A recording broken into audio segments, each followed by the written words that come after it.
The nervous system. What is it? What does it do? How does it work? Why is it important?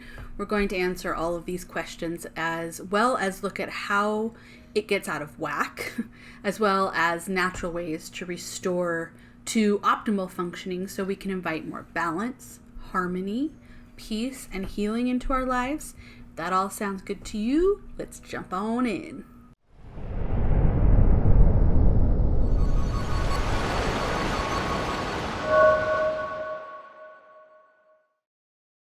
Hey, I'm Mark. I'm Natalie. And we created the Forage and Flow Sanctum.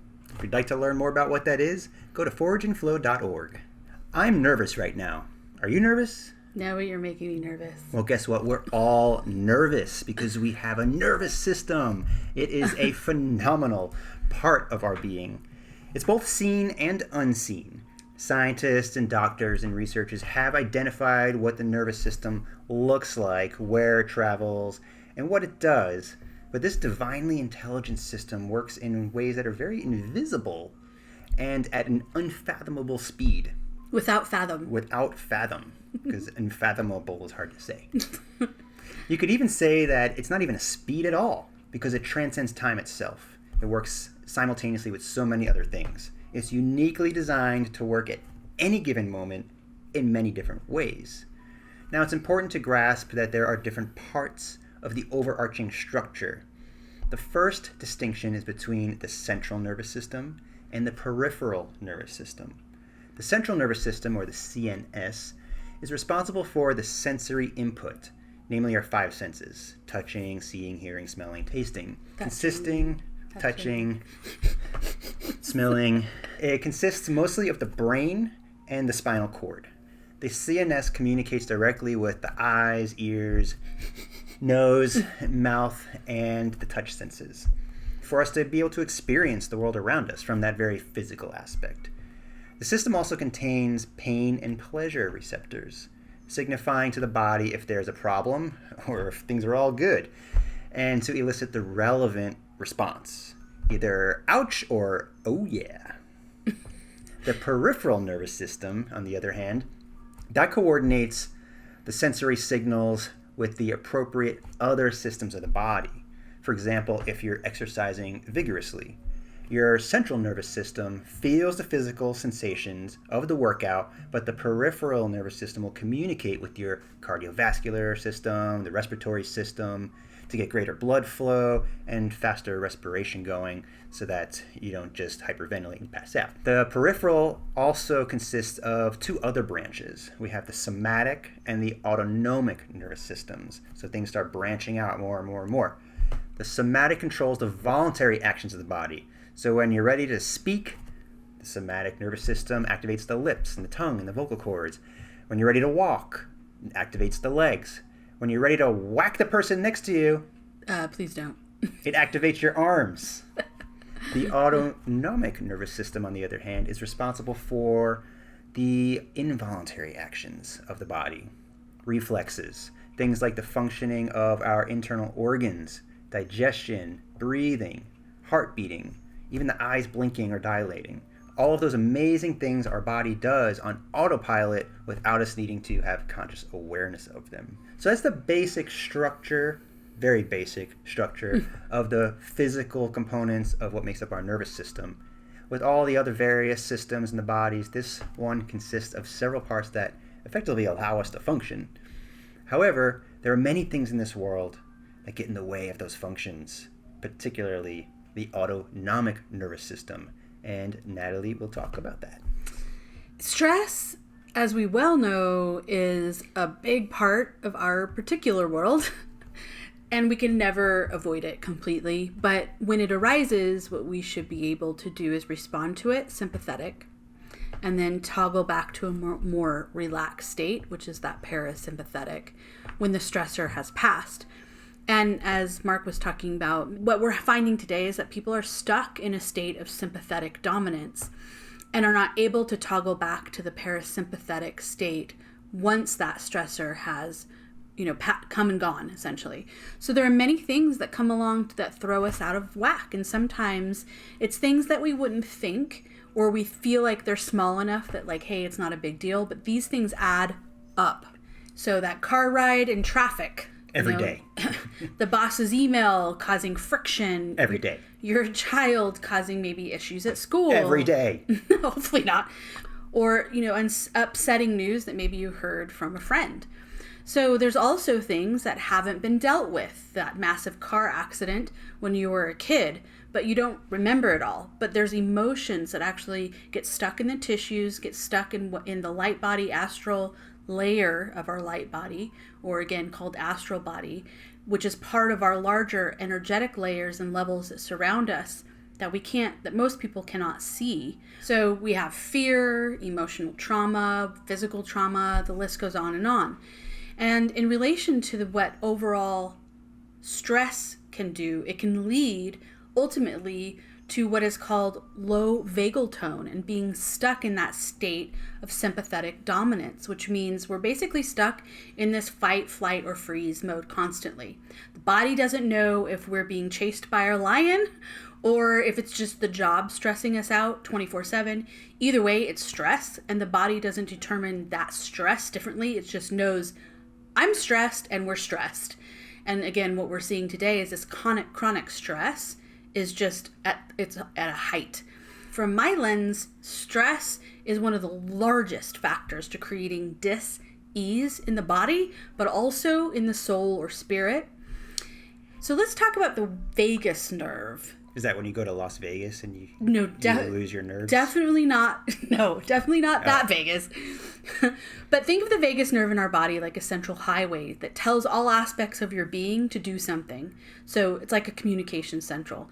Connects to the brain, organs, and involved in functions around the heart, digestion, hormonal imbalances, the immune system. You can pretty much say that the vagus nerve has a big part in the parasympathetic nervous system. And we can work with our vagal nerve tone, which refers to how much activity is occurring in our parasympathetic nervous system. Higher activity equals an improved ability to withstand stress, and when there is a stressor, to bounce back from that stress and go back into relaxed mode. And so how you can do this, basically, it's like we're turning on our communication system, essentially. Qigong is great. Belly button exercises. So these are really great. It's literally working with your central power center and working with your belly button center. And literally just by compressing your belly button, and taking deep breaths as you do that, is one way to help your body increase that vagal nerve activity and move into a state of relaxation. It's like you're training your body how to relax. Yeah, diaphragmatic breathing, deep abdominal breathing. Well, these techniques where you're using the diaphragm and the lower part of the abdomen to facilitate the breath, you not only get greater lung capacity, but it's very relaxing. It stimulates that vagus nerve, as Natalie's talking about. Yeah. Clearing your astral layer of stuck emotions, remineralizing your body from the inside out. What this basically means is this is actually some of the work that I do with folks, is helping them to see where they're imbalanced as far as minerals, because the minerals in our body help that whole system communicate and turn on and off enzymatic functions and all kinds of things. So to be able to digest, enzymes and all of these things need to be working in a smooth way. And when that happens, you're just helping assist your entire body to do basically what it knows it can do and should be doing. And we have to get all the particles that make us come together and form. We need them communicating. We need to help our body move past the stressors, give it what it needs to move into relaxation. And it's something that can be done. We can train our systems. It takes discipline, no doubt. That is no doubt. No doubt. In fact, the things that we're assisting with in Forge and Flow in general and in the Sanctum are related to this exactly. So what I think is wonderful to know is that we aren't broken. We can heal ourselves, we can train ourselves to rest and digest. And when that happens, we alleviate so much. You can turn back aging, pain, getting sick when we're getting older. These aren't part of the natural aging process. So we can actually help turn back and reverse these things and so much more. So that we can age more gracefully and live out those so-called golden years with health and happiness rather than a decline in the health state that we see today. Like a golden solar plexus and power center, like on. The golden elixir, they call it in Chinese medicine. Yeah, vagus nerve. Pretty awesome. If you want to do a deep dive on that, there's so much information about that, but it's a really cool and often not talked about part of our body that, from our lens, is vitally important. It just drives so many forces into our body that we don't really learn about, and we can have direct access to it in order to live more freely, more healthy, and vibrant state of being. Yeah, and in upcoming videos, we'll actually be doing more around those little like snippets of things that you can do every day. Yeah, like practical 5 minutes of something can change the entire day, and you add that up over time. Now what you're going to see is when stressors come along, you're like your body's like, oh, okay, we'll react. Oh, but we're good. Now we're coming back down. It's literally a training system. So the vagus nerve doesn't just stop there. There's a lot of talk about the polyvagal theory. And so in 1994, Dr. Stephen Porges, hopefully I said that right, PhD, he developed an idea that the vagus nerve serves as an even wider role in the responses of our nervous system. This was coined as the polyvagal theory and continues to be widely researched today. Now, according to Dr. Porges and colleagues in the field, there are in fact 3 states of the autonomic nervous system. Typically, we talk about the 2 states, the fight or flight state, and also the relax or rest and digest state. So as you can see from this chart here, there's these 3 circles, and there's a lot going on here, and we'll break it down. So if you look at the top circle, we see the relaxed state. The bottom right, we see the mobilized state, and the bottom of the left, immobilized state. Now, don't feel like you have to understand all that's going on here, but let's break it down little by little. So in the top one, the relaxed state, we're talking about the parasympathetic nervous system. So we have, like Natalie said, the sympathetic nervous system, which is responsible for the stress response, and the parasympathetic.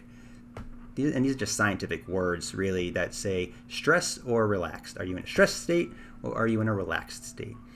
But it goes deeper than that. So we have different, it says ventral vagal pathway or dorsal vagal pathway. We have different pathways within this system. So when we're relaxed, you have a normal heart rate, normal respiration, normal muscle tone. You're feeling like you're in a safe space. You have emotions like being relaxed or being engaged, curious, creative, or hopeful. This would be like hanging out with friends or family that you enjoy being around, in nature or on a beach, or just something where you're feeling pleasant sensations coming across. You feel safe. In the mobilized, you're now kicking into the sympathetic nervous system.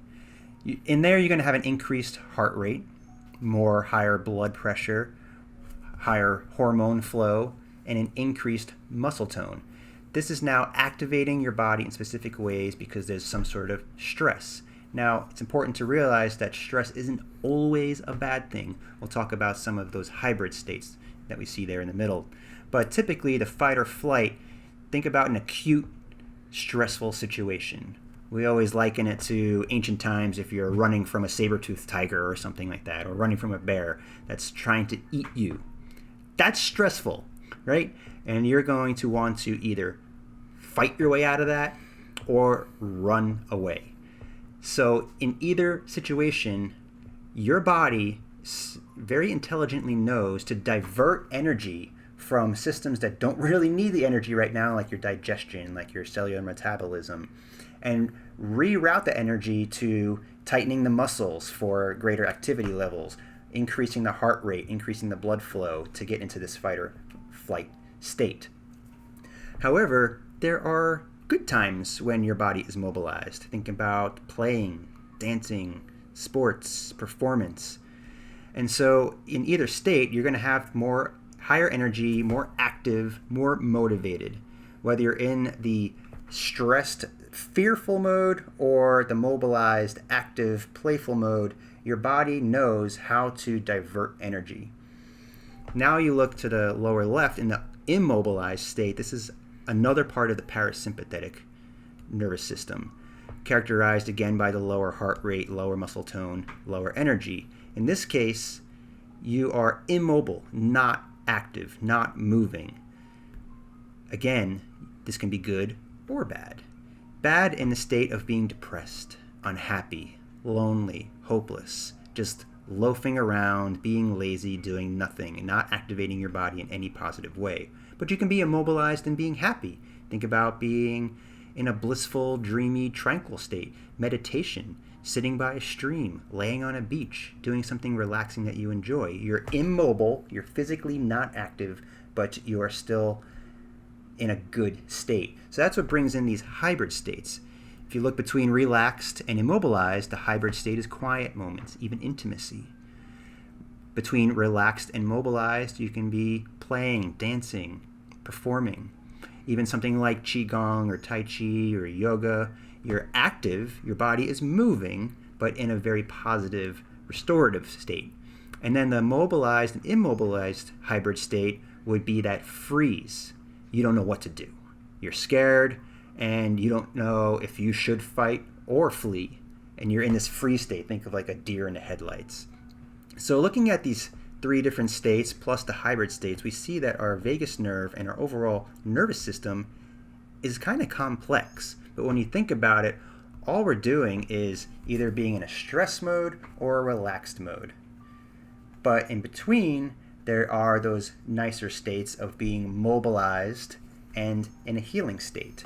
That's kind of the sweet spot there. That's the spot that we strive to be in. So doing activities, like I said, like Qigong, Tai Chi, certain forms of yoga, or other relaxing, restorative, healing practices. And that is what we practice here, and that is what we teach, and that is what the Forge and Flow Sanctum is all about, is getting into that sweet zone of being mobilized but relaxed at the same time, to engage our nervous system in such a way that we can be active but not stressing ourselves out so much that we're actually causing damage. People that go to the gym all the time, not saying that working out is bad, but you can actually work out too much. You can put your body in a state of stress by working out, to pushing your body beyond the limits of what is normal.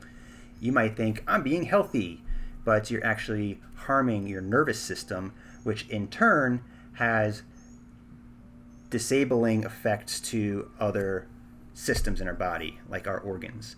So, Qigong, Tai Chi, all of those ancient healing practices that keep you moving, actively moving, but slow, intentional, using your breath, focusing your mind and your spirit.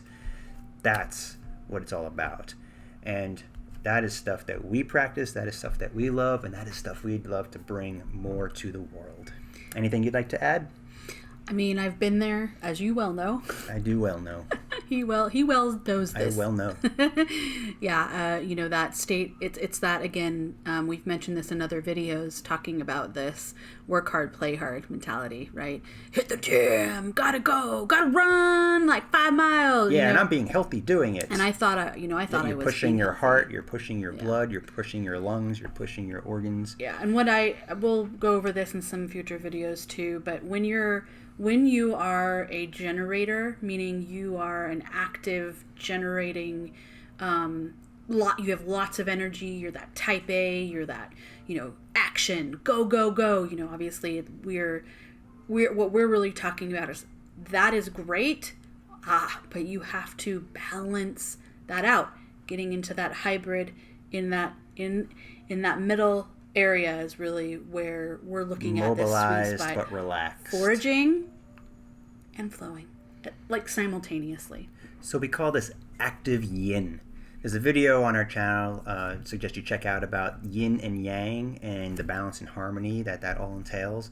But yin is the relaxing state, the more feminine, calming state of the yin-yang balance. But feminine from an energy perspective. Feminine Has nothing energy. to do with female. Yes, which is all in that video. Check it out. But things like Qigong and Tai Chi are that active yin. So you're moving, but very gently, very intentionally, very calmly, but it's still holding powerful stances. You can build muscle, you can build bone density back, and strengthen your nervous system overall by moving gently, slowly, and intentionally with the breath. So active yin, that is the sweet spot we like to be in. Yeah. But this world is often overly yang. Yeah. And that's where we see a lot of sickness come from, actually, is a yin deficiency. People are not relaxing enough. People are not rejuvenating, resetting, restoring enough. So that's what we aim to do. So please subscribe if you would like to receive more videos about forging and flowing, getting into that sweet spot in our lives together. And if you want to join us in the Sanctum, please check out forgeandflow.org. Thank you so much.